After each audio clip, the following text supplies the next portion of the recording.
Creature types are a mess. They're messy. 5th edition creature types are in the game for all the wrong reasons. Let me explain what I'm talking about. So, creature types, where to even begin on this?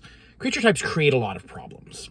Most notably, what constitutes a beast is kind of problematic. Namely on account of player abilities that allow you to become beasts, either polymorph or wild shape. As a result, beasts need to be treated very differently than other monsters. In general, beasts are weaker than other monsters of their challenge rating, which does kind of defeat the purpose of having a challenge rating. If you think about it, if two creatures are the same challenge rating, they should be about as powerful as each other, but beasts are less powerful, which makes the DM's job harder when they're trying to build an encounter. But also, this is because players have greater access to beasts, either having beasts or becoming beasts, etc. Conjuring beasts with conjure animals. That's why beasts tend to be low challenge rating and weaker for their challenge rating than other creatures. The other thing is humanoid. Right at the beginning, too. A more professional YouTuber would start over. The other thing is humanoid. There's a lot of spells and effects that can only target humanoids. And so it is kind of assumed that the player characters are always humanoid, and that humanoids are going to encompass a certain niche of the enemy mechanics. And then pretty much all allied creatures are humanoid, unless you are doing like a dragon campaign or a celestial campaign, etc. So it becomes an issue when player characters are not humanoid. And you want to publish these alternate races like Warforged and Pixies. And Warforged actually are humanoid, but they have additional text that sort of acknowledges that they're kind of also constructs. What is it? You got the autognomes that are constructs. And so they have to have additional text saying that, like, oh, these critical types of effects can still affect them because you need them to play the game. But then you got to ask, like, why do those effects care about your creature type? Why does Magic Jar only work on humanoids? Well, the idea is to try and limit the number of things that a player character can get themselves into. And so what it really comes down to is these effects are not well thought out. They're not balanced, and they're not supposed to be. But they've taken these sort of token steps towards trying to limit the most egregious examples of abuse that these effects could have, by limiting the creature types that it can affect. But the problem is that the effects are not designed to be fair. But you can't fix the unfair effects because those are part of 5th edition's political statement that casters are ridiculously powerful and can break the game over their knee. That is on purpose. That's not going to change. It's never going to change. Not for 5th edition anyways. And so instead, you have to sort of monkey wrench the rest of the system around that assumption, and that causes more issues elsewhere. Why is an owlbear not a beast? Why is it a monstrosity? Well, because it is stronger than a bear. They are the same challenge rating. Are they the same challenge rating? Actually, I say that. I'm almost positive that's right, but I don't actually remember off the top of my head what challenge rating they are, so I might be wrong on that. But the point is that a druid cannot wild shape into an owlbear because an owlbear is not a beast. Why? Why is it like that? Because 5th edition cares so deeply about creature types in the worst ways possible. What this also means is that, for example, Tiamat is the dragon goddess is not a dragon. She's a fiend. So score another win for 4th edition, wherein Tiamat is a dragon.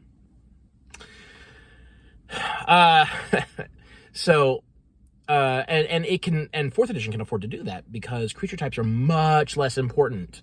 They only matter for like a few rituals, and then like undead matters for things like turn undead and things like that. But like, does it ever matter if your enemy is a dragon? Not really. So just let her be a dragon. And that's sort of the primary advantage of separating the descriptors from game mechanics, for the most part. Like, I'm not saying they need to be completely separated. There are times, for example, with Turn Undead, where creature type really makes sense to be a thing that is interacted with. So you could say, Turn Undead cares about creature type, that's fine. Healing doesn't need to care about creature type. Why does healing care about creature type? Well, because of the chances of a thematic some thematic dissonance where you might want to heal a construct or heal an undead or something like that for whatever campaign-specific reasons. I would much rather have that than to have whole ass extra paragraphs of rules text that make player characters work the way they're supposed to, kind of, sometimes. I think with the autonomes, they specify like a specific list of healing spells that work on them, which means that other healing spells do not work on them for no reason. It's the most awkward solution you could possibly think of. Why not just say that you can abstract the method of healing? If your healing abilities don't specify that they have to work on living creatures, because constructs are not technically alive, that allows you to reflavor what it is that you are doing. And this kind of comes down to sort of a core philosophy difference between 4th edition and 5th edition. In 5th edition, you are casting a spell that has a very specific effect. The effect is prescribed by the spell, and I'm not talking about like game mechanics effect. I'm talking about like the narrative description of the spell. For healing word or cure wounds, you are channeling positive energy into a living being that closes wounds, restores vitality, etc. That's what you're doing, and that's why it logically doesn't work on constructs or undead. It only works on living creatures. But if instead you separate the narrative part of the ability and the mechanical part of the ability, then it allows you greater freedom to justify those things in the story. You can give your construct a semblance of life. You could just straight up reframe your healing ability as repairing, or whatever like mana reservoir that powers them has become depleted, and your healing abilities recuperate something's mana, so you are able to heal this construct. You can do things like that. There's all kinds of justifications that you could take for it. The problem is that there are a lot of players who are just not imaginative, and they don't want to think about the way that their characters are interacting with the world. They want that to be prescribed to them. The other thing is that Wizards of the Coast, when designing 5th edition, were not designing it from the perspective of a game. They were designing it from the perspective of a political statement. They were saying, we are not like 4th edition, please come back. That's the statement of 5th edition. And that is why you get a lot of these really peculiar issues where some specific part of the game, I was just talking about spell schools, evocation, conjuration, abjuration, necromancy, etc. Why are those still in the game? Well, because Wizards of the Coast is appealing to old school gamers who would be upset if those were not in the game. It's exactly the same thing with any kind of effect that deals with creature type. It is there out of tradition to appeal to old school gamers. And the issues that it causes actually echo and reverberate and ripple throughout the rest of the system as they have to change things and make exceptions and, dial things away and make alterations to support that existing in the game when it doesn't need to exist in the game at all. And that's kind of why 5th edition's overall design direction is so messy, because there's several examples of this. The most egregious one I have talked about at length is the multi-classing system.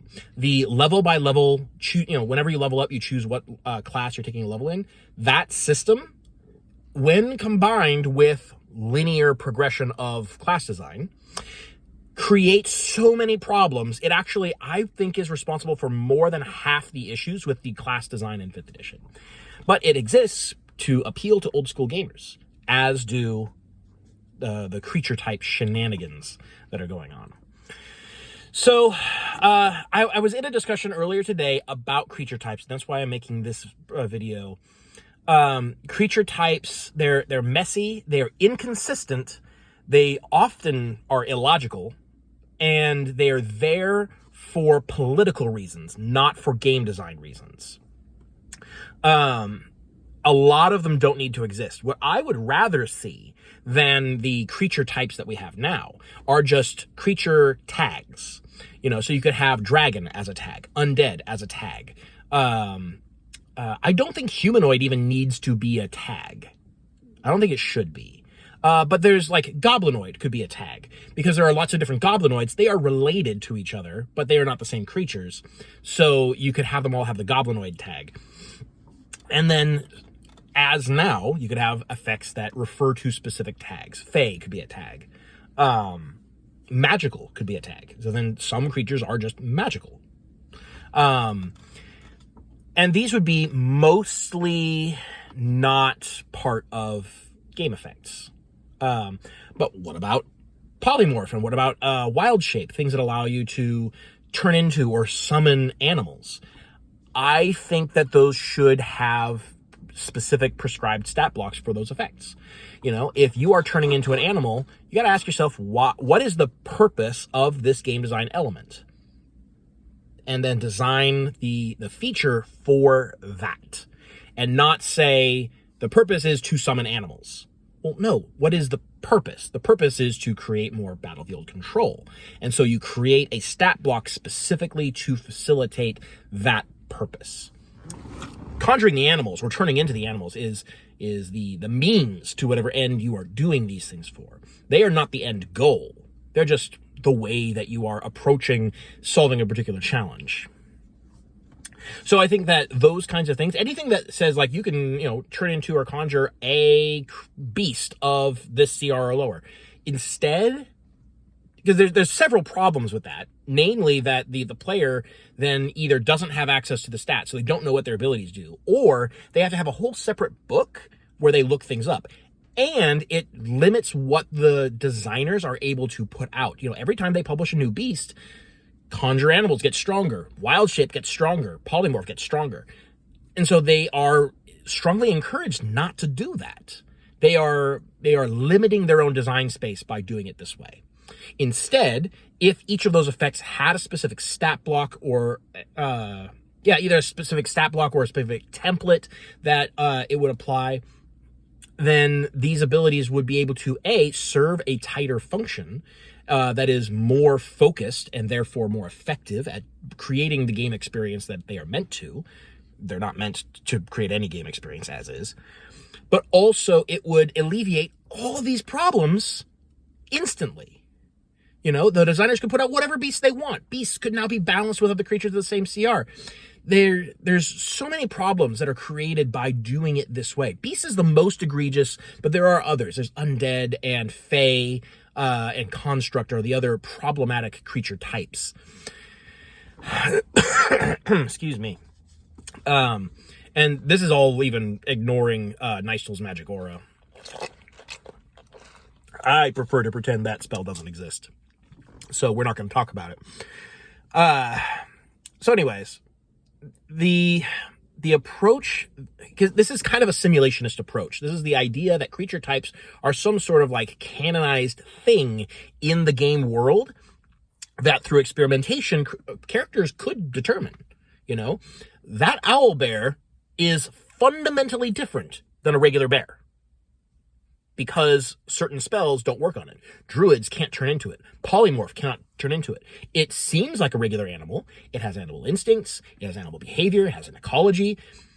But we can't, like, magic fundamentally treats it differently. And so this simulationist perspective kind of ignores the fact that you are not writing physics for a world, you are writing a game. And games really ought to be designed for gameplay experience first and foremost. 5th edition is not, because 5th edition is not a game, it is a political statement. But anyways, creature types, right? They're a thing.